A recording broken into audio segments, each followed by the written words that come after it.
जहां पर कि पहले राउंड से ही लगातार बीजेपी बढ़त बनाए हुए है। देखिए, प्रभु राम की कृपा है कि उन्होंने जो कृपा बरसाई है, हमारे कार्यकर्ताओं की मेहनत, योगी जी का कुशल शासन और माननीय मोदी जी का मार्गदर्शन, ये मिल्कीपुर का जो सकारात्मक रिजल्ट है वो इस बात का प्रतीक है कि समाजवादी पार्टी का जो अहंकार लोकसभा का था वो बुरी तरीके से टूट रहा है और वो एक चांस रहा होगा जिसमें अफवाहों के कारण तमाम क्षेत्र प्रभावित हुए थे।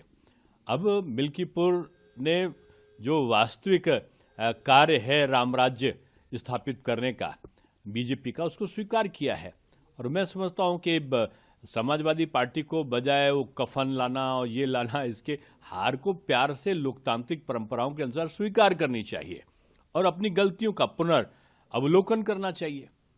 और आप देखें दिल्ली में अहंकार टूटा नहीं टूटा।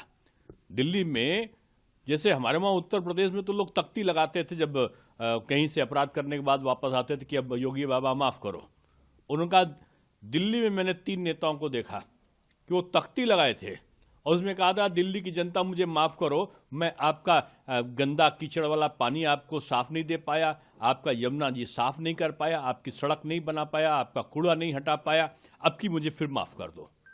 तो इस प्रकार की चालबाजियां अब जनता पसंद नहीं करती है। उन्होंने कहा था कि मैं 5 साल पहले कहा था कि मैं डुबकी लगाऊंगा, इतनी साफ कर दूंगा।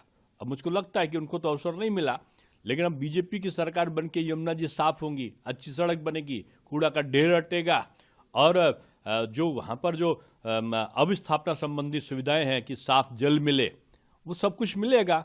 और यमुना जी जब साफ होंगी तो आदरणीय केजरीवाल जी के पास अवसर होगा कि अपने समय में तो डुबकी नहीं लगा पाए, लेकिन बीजेपी के समय में वो जाके डुबकी लगाकर इस चीज़ का पाश्चाताप कर ले कि जनता से जो वादा है वो झूठा नहीं करना है। मोदी जी की तरह वायदा नहीं, संकल्प करना चाहिए और संकल्प को पूरा करने के लिए जो भी संकल्प लिया था बीजेपी ने, चाहे वो लोकसभा में लिया हो, चाहे उत्तर प्रदेश की विधानसभा में लिया हो, चुन चुन कर, जिसको बोलते हैं कि धारा 370 था तो अमित शाह जी ने 1, 2, 3 किया और धारा 370 समाप्त, राम मंदिर का निर्माण पूरा।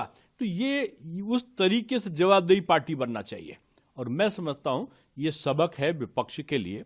हालांकि अब विपक्ष तो हिंदी जो था उसमें तो भिंडी बन गया और पता चला कि वो सब खो गए थे।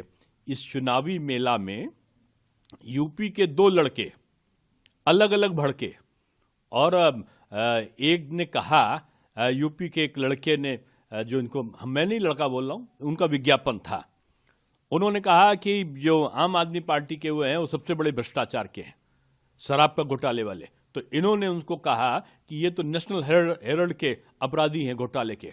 तो जब जानते हो कि एक दूसरे का घोटाला है तो इन घोटालों का तालमेल लोकसभा में क्यों हुआ था?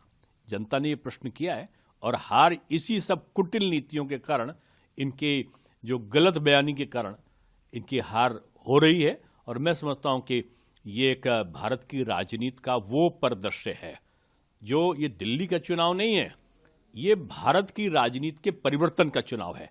अब आप ये देखिएगा, अभी ये चिल्लाएंगे 3 चीज करेंगे। अभी ये ईवीएम और प्रशासन को लेकर चिल्लाएंगे, ये एक दूसरे को चिल्लाएंगे और तीसरी बार फिर ये सब आपस में मिलने के लिए फिर दौड़ने लगेंगे। अब की पहले यूपीए बनाया, फिर इंडी गठबंधन बनाया, अब की और गठबंधन बनाने के लिए फिर दौड़ेंगे। अब ये चाहे जितना दौड़े, ये मोदी युग है और मोदी युग में काम करना पड़ेगा। जनता का विश्वास, एक जो संकल्प है उसको पूरा करने के साथ ही करना होगा।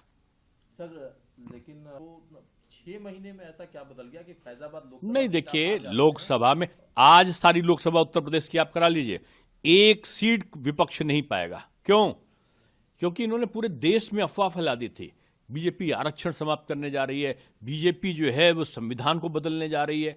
इस प्रकार का दुष्चक्र जो विदेशी फंडों से करा था, मैं अब खुलकर बोल रहा हूं, वो जो एनजीओ सारे लग गए थे कि केवल मोदी हटाओ मोदी हटाओ, उसको जनता ने समझा है, जनता ने जाना है कि संविधान हटाने वाले कौन लोग थे, बाबा साहब का अपमान करने वाले कौन लोग थे। ये अब जनता के जन जन तक ये पहुंचा है कि मोदी ही, चाहे अभी उनका बजट देख लीजिए, दलित महिलाओं के उत्थान की बातें आज तक किसी ने क्यों नहीं सोची थी, मोदी जी ने क्यों सोची केवल। तो ये जो कर रहे हैं तो वो पिछड़े वर्ग ने भी समझा, अगड़े वर्ग ने भी समझा और दलित वर्ग ने भी समझा, और इसीलिए दिल्ली में भी जवाब मिल रहा है और मिल्कीपुर में भी जवाब मिला। सर, लेकिन अगर उत्तर प्रदेश के नेता अखिलेश फंड लेके आते हैं तो दूसरी तरफ अरविंद केजरीवाल कहते हैं कि भारतीय जनता पार्टी के साथ तो 15-15 करोड़ का ऑफर भी कर दिया गया था। मैंने कल कहा था कि मुर्गी आई नहीं है और अंडे का विक्रय करने लगे केजरीवाल जी। ये स्वप्न लोक में घूमने वाले ऐसे राजनेता हैं जिनकी आधारशिला झूठ की नाव पर टिकी हुई है, और ये जो झूठ और फरेब है, अब वो राजनीति में जनता उसको अच्छा नहीं मानती है।